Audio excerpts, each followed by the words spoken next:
Welcome to the show. Thank you, Mr. Jim. Thank you, WACSI, for having me on the show. Thank you so much. Can you please introduce yourself to our viewers? My name is Zikora Ibeh, and I work with Spaces for Change. Spaces for Change is a non-profit organization interested in infusing human rights into governance processes and also increasing the participation of citizens in government processes that inform economic development and growth.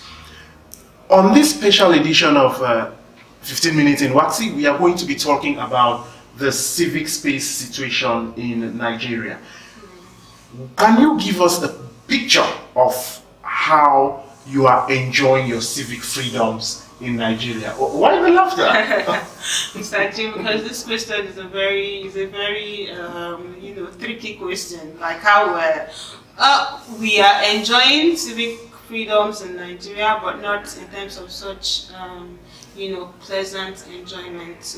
We've seen in past years and even in recent times an increasing wave of restrictions on the civic spaces in Nigeria, on the civic space in Nigeria. So I remember at the workshop you were using the civic cross indicator to analyze the civic space in Nigeria, and then you said our situation is obstructed. It's in an obstructed state. But within me, I thought it was more than that. What we're seeing in Nigeria is floats around obstructed, repressed, and even closed. So we are seeing like an increased level of militancy approach by the government to close down the civic space. We are seeing like targeted attacks at opposition voices, at very loud voices like bloggers, like critics, like dissenting voices, even civil society. There's a new wave of restrictions, and these restrictions are taking forms in so many ways. They are coming in restrictive legislations. They are coming in orders by the government on how citizens should behave and how citizens should not behave. Like sometimes these orders are subtle. It's not there, it's not pronounced, but you notice it. Like citizens go out to protest, and they are brutalized by the police. They are shot at. They are dispersed forcefully. They are headed into a black maria, taken to cells, and it's all there, and then citizens are afraid to even express themselves, to even stand up for their rights. It's this very fearful situation. So I wouldn't call it a pleasant situation.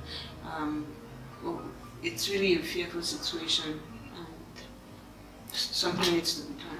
Something needs to be done. But before we get to what needs to be done, how is that affecting your work at Spaces for Change? And more broadly, how do you see that influencing or affecting the work of other civil society organizations, in particular in the country? Yes, it affects our work in so many ways. For instance, when there is a closed space for citizens to participate in governance, it affects the quality of governance. It affects citizens' lifestyle, be it socially, be it economically, all around. Because Nigeria operates a democratic governance, and it's expected that citizens should partake in that sort of governance by offering opinions, by taking part in critical discussions that inform like government processes or inform like the enjoyment of citizens. So where citizens are restricted to take part, where citizens are bullied for taking part in certain discussions, it makes people draw back. It even makes like civil society, even civil society as a whole is restricted from partaking in such governance discussions, because you are being targeted at, because you are being bullied, and then it's all so much trouble going around, and everybody is quiet, everybody is trying to save head. Things are not working, and government is working arbitrarily without engendering citizens and important institutions into that process of governance. So it's also.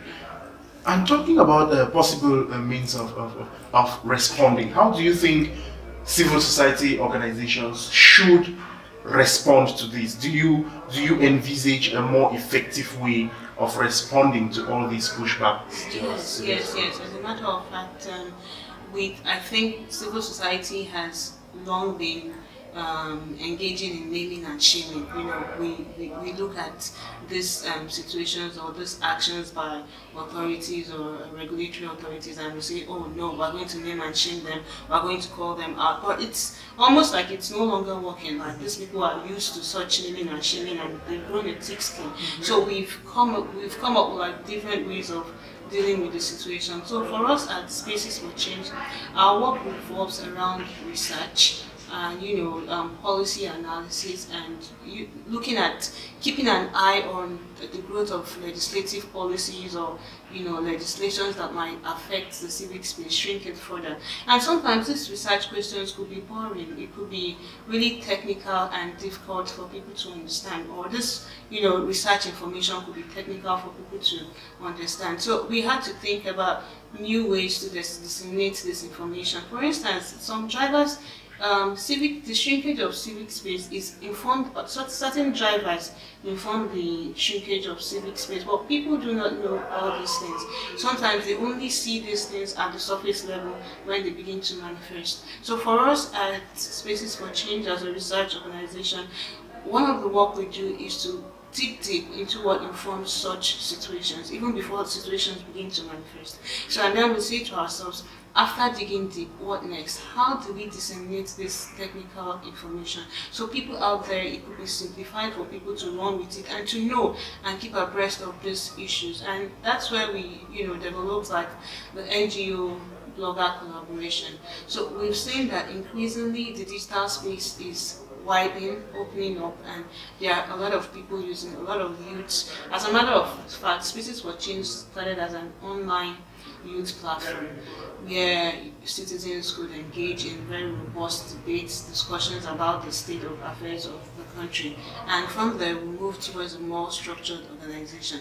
So, and we're seeing that so many people are increasingly using the social media to talk about the state of affairs of governance, to interrogate state actors, and we thought that this is the best way to actually disseminate some of the research findings we get. So who best to help disseminate this information than bloggers, than internet activists, than people who hold influence on the digital space? And that informs some of the collaborations we hold with bloggers. Before we get to those forms of collaborations, what you talked about Spaces for Change digging into those root causes of what citizens see at the manifestation level. So in your digging, what have you found out to be the root causes of, or the rationale behind why government tends to oppress, you know, citizens in Nigeria? Yeah, why government tends to oppress, that's really like direct word. But I would say that sometimes some of the drivers that inform like government actions stem from government, you know, stems from government ratifying to international regulations. Sometimes in a bid to submit themselves to those regulations or ratify existing laws to conform with international obligations, government latch on those laws to actually you know, go after the civic space and say, oh look, we're trying to do this, we're trying to ratify, we're trying to submit ourselves to best standard internationally. And sometimes in the name of protecting national integrity, government come up with laws and codes of conduct that restrict civic space. Like government says, oh, we're trying to protect the integrity of the nation, we're trying to protect like very vital information, we're trying to make sure that the country is not put in a certain way outside, that people talk respectfully, that people know how to engage. For instance, the hate speech bill in 2016 that was almost put forward by the Legislative House informed that people should be wary of how they talk on social media. People should make sure that while talking on social media, your information are fact-driven. Else you are imprisoned, and as a matter of fact, if your statement causes like the death or the harm of somebody else, you might actually be given a death sentence or sentenced to death, which is quite extreme. You understand me? So these are some of the things that inform that people need to look at, people need to understand, people need to know, and know how to position themselves, not to fall into such traps and not to fall into such vague. So, you know, you just talked about a very key element which equally touches on the work of bloggers, of online users. And I just want to find out, how do you perceive, what do you think about the need for, you know, traditional civil society organizations to collaborate, you know, with other stakeholders, say activists, say bloggers, say media practitioners, social movements, you know, in efforts geared towards curbing or pushing back on those oppressive forces? Yes, it is what we say about change, it is what we say about innovation, it is what we say about studying the environment, seeing what the arising situations are, seeing the best ways to combat such situations. So back then, traditional media would embark on shouting protests, traditional media would go on TV, traditional media would talk.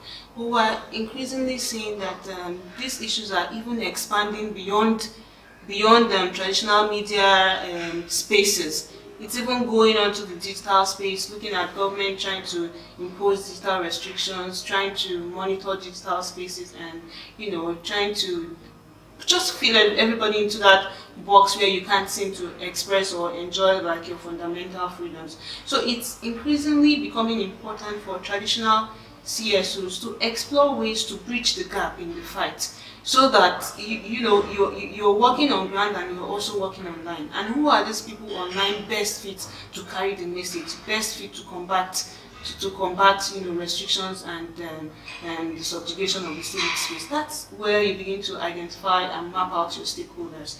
You're increasingly seeing people have like fan base on Twitter of like 100K followers. You're increasingly seeing the rise of influencers.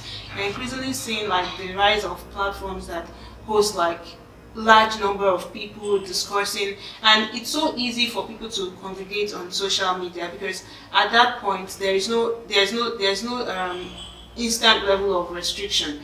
It's unlike what we're seeing often, where people go out to protest and they are brutalized by the very authorities who want to secure their peace and secure the peace of the protest. You see that the security authorities are confrontational. They really do not even want to listen to what the people are all about in the protest. It's just no protest. We don't want you here. So because of that, people are increasingly moving to spaces where they can explore, spaces where they can, you know, pursue such freedoms without being victimized easily. So, and this is why traditional CSOs need to look beyond current ways of engaging this situation. Turn innovative, extend a hand to even bloggers, extend a hand to activists, extend a hand to all stakeholders important in the fight to, you know, emancipate ourselves from such shrinkage. So, thank you very much for that. We'll end on that note. You know, for civil society organizations working in this space, remember that appeal. Extend a hand to whoever will join you, support you to push back on those who are, you know, fighting against our freedom. And I must add that it's important, while extending a hand, to also build the capacity of these people, to also build the capacity of people to understand what the drivers are and understand what the situations are like and how best they can engage in this situation. On that note, televiewers, we want to thank you for watching this edition. If you want to suggest a topic for us to discuss, feel free. If you want to come on the show, do not hesitate. Contact us on info@wacsi.org and you can be our next guest. See you next time. Thank you very much. Thank you so much.